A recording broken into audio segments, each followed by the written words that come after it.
The real loss isn't just that Vegas changed, it's that it lost its heartbeat. The little things that made Vegas feel like a place where everyone belonged, from the lounge acts that made you smile to the shows that dazzled without pretense.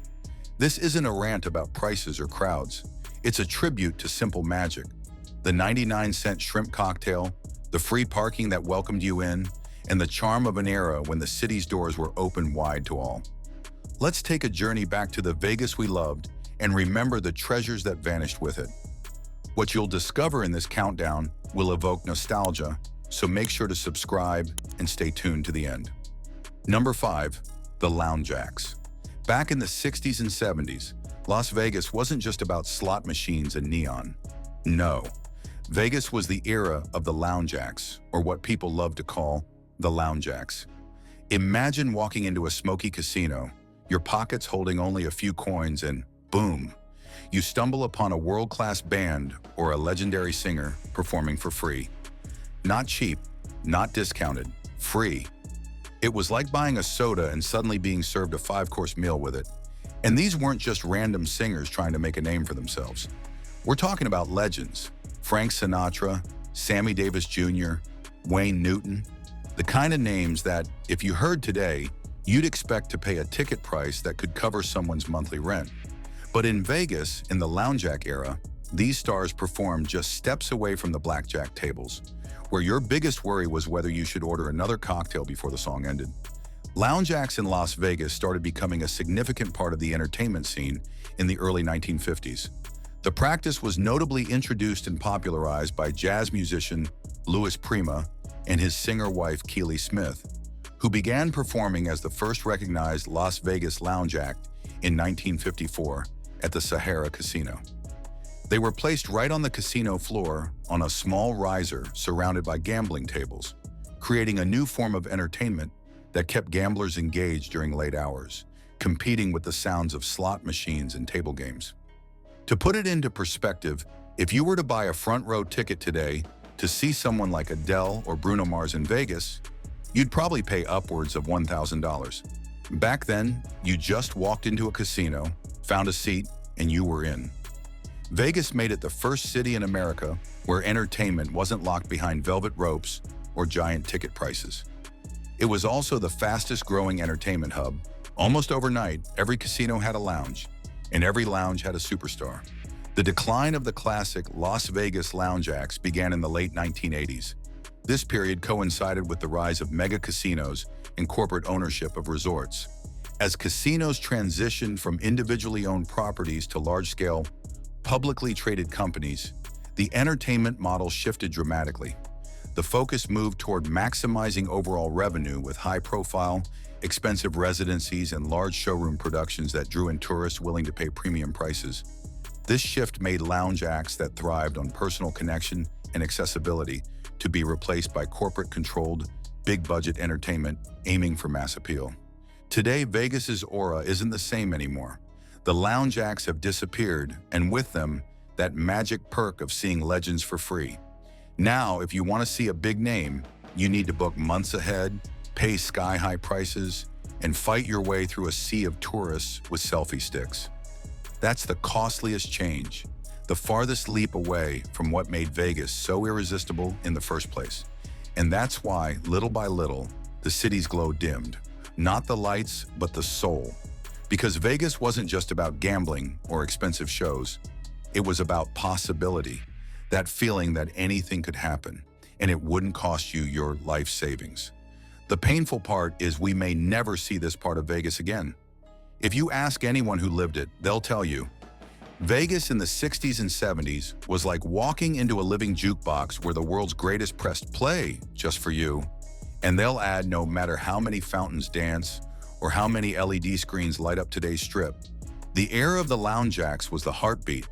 And once that heartbeat slowed, Vegas lost a part of what made it larger than life. Number 4, comps for the common man. If you were alive in the 1970s and stepped into Las Vegas, you'd know exactly why the city carried an irresistible aura. It wasn't just the flashing signs, the massive casinos, or the Elvis impersonators. What really hooked people, what made the trip worth every penny, every mile, every sleepless night, were comps for the common man. Now, if you don't know what a comp is, let's clear that up. A comp was short for complimentary. It was free stuff that casinos gave away to regular people just for showing up and playing. Not high rollers, not millionaires, not celebrities. Everyday folks.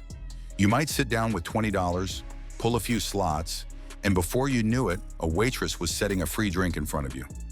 Stay a little longer, and maybe you'd get a free buffet ticket. Win or lose, Vegas made you feel like a winner because something always landed on your table without you asking.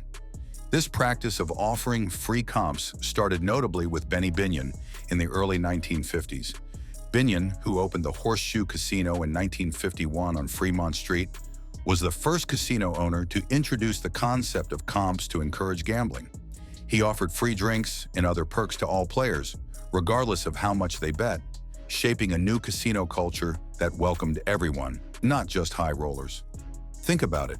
Free steak dinners, endless shrimp cocktails, all-you-can-eat buffets stacked like a king's banquet, free hotel rooms, show tickets, even limo rides for gamblers who weren't necessarily rich. That was the magic.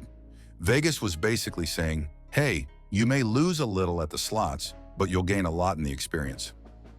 By anyone's standards, Vegas in the 70s was the first and maybe only place where average people could taste luxury for cheap. It was the fastest way for a factory worker, a truck driver, or a school teacher to feel like royalty. It was the farthest reach of hospitality, casinos competing over who could shower you with more perks. It was the costliest kind of generosity, but also the smartest, because it kept people coming back. Sadly, Vegas doesn't do this the same way anymore. The comps have dried up for the common man. Sure, high rollers and VIPs still get them, but the regular folks, not so much. Today, if you play with 20 bucks, you might get a nod from the waitress, maybe a watered-down soda, if you're lucky, and that's exactly why Vegas's draw is diminishing. It's not just about the casinos or the neon lights anymore, because other cities now have casinos too. You can gamble in Atlantic City, tribal casinos, cruise ships, even on your phone. So what made Vegas special was never just the gambling. It was the feeling of being taken care of walking in and immediately being treated better than you were back home.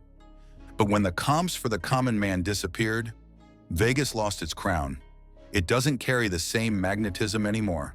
It's like a magician showing you the trick, but keeping the magic behind the curtain.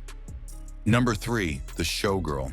The Las Vegas showgirl was not just a dancer or performer. She was a symbol of the city's glamour, beauty, and boldness. She could be as tall as 10 feet when standing with her huge feathered headdress. That's like stacking 2 normal adults on top of each other.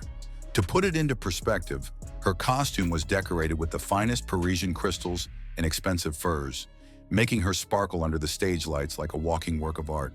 The showgirl era began in the late 1950s and became the city's main attraction through the 1960s and 70s.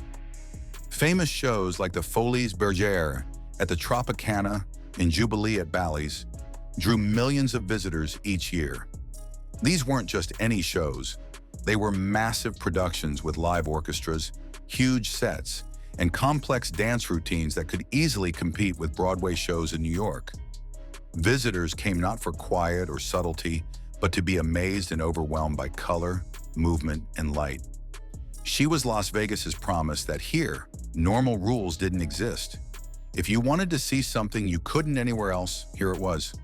To tourists, she showed that Las Vegas was a place for boldness and fun, a city where anything could happen.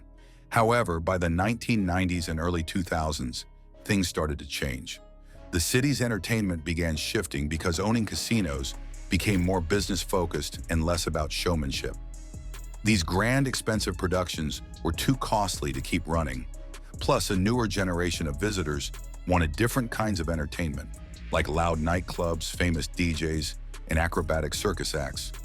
Slowly, the giant feathers and sparkling costumes were packed away. Jubilee, the last real showgirl show, closed in 2016 after running for 35 years. That was the end of a long chapter. Today, you might still see people dressed as showgirls on the Strip, but these are just copies, not the real deal. The true showgirl, who shaped Las Vegas for almost 50 years, is gone. And with that, Las Vegas lost one of its most unique treasures. Think about it. Paris is famous for the Eiffel Tower, New York for Broadway. What did Vegas have? The showgirl, a living, walking symbol of its heart and soul. She was the city's most glamorous ambassador. Without her, the Strip feels less special, more like any other city. The magic is quieter, the sparkle dimmer. Losing the showgirl means losing a piece of what made Las Vegas unique. Number 2, free parking. Nothing screams Vegas has lost its charm more than free parking. Back then, free parking was more than just a simple gesture. It was part of the whole Vegas welcome. It sent a clear message: you're wanted here. Stay as long as you want. For decades, free parking wasn't just a bonus. It was a way of making guests feel at home, like they really belonged to the Vegas magic. Think about it. When you visit somewhere new, what's one of the first things you want to know? Where can I park? How much is it going to cost? If those questions don't stress you out, you can walk in relaxed, ready to have fun. Casinos understood that. They knew if they made parking easy and free, people would feel happy and stay longer. And if you stay longer, you gamble more. And that's how the casinos really make money. Simple mathematics. Parking wasn't about earning money on its own. It was like an investment in kindness and comfort. It was the welcome mat to some of the biggest, most expensive resorts in the world. But then, around 2016, everything changed. Big resorts started charging for parking, sometimes $10, $20, even $30 just to park your car for a few hours. That used to be unheard of.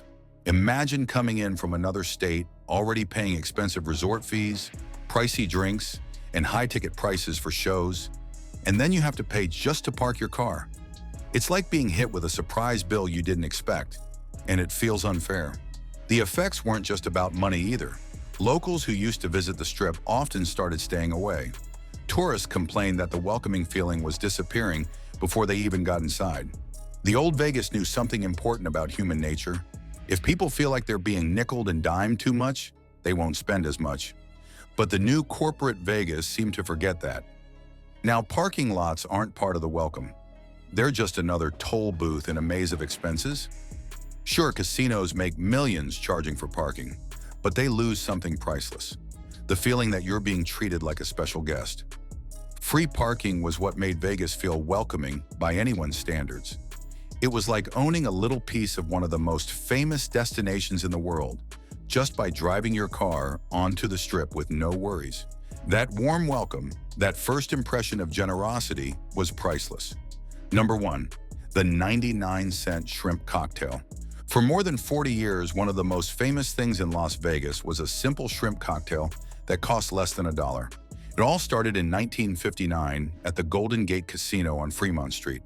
They served the shrimp cocktail in a small plastic cup with a wedge of lemon and a little horseradish sauce to give it a kick. It wasn't fancy, but it quickly became legendary. Back then, shrimp was usually a food people only eat at special times like weddings or holidays. But in Vegas, for just 99 cents, it became a snack anyone could enjoy. Think about that. Shrimp, which could easily cost $15 or more at home, was available for less than $1. If you were to compare, that's like paying the price of a candy bar for a seafood treat.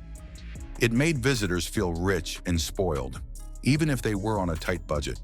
This shrimp cocktail was not just food, it was a symbol of what Vegas promised.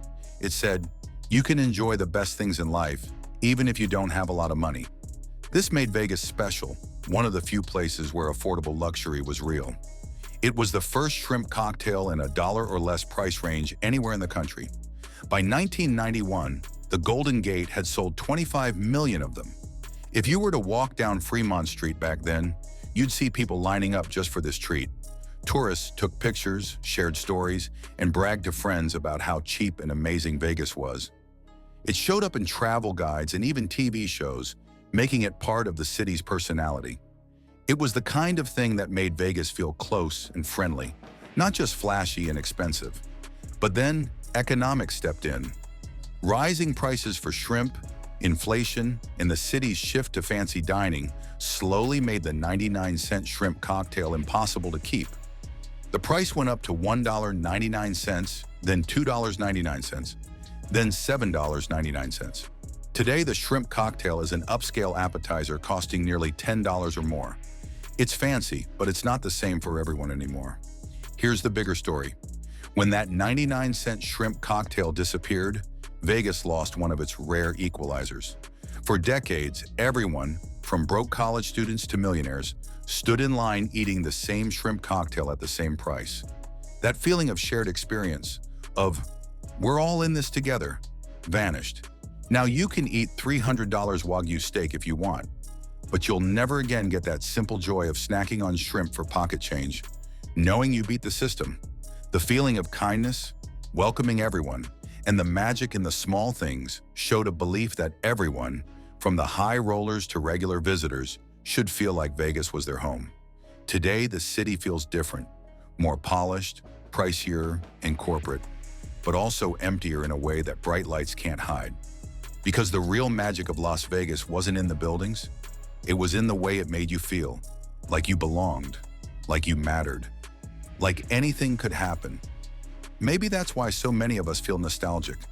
If you were lucky enough to experience that era, you carry a piece of that magic forever. And if you didn't, maybe these stories remind us what we should want, not just in Vegas, but everywhere. Now, I want to hear from you. What's the one thing you miss most about the old Las Vegas? Share your special memory in the comments below. And as always, don't forget to subscribe for more.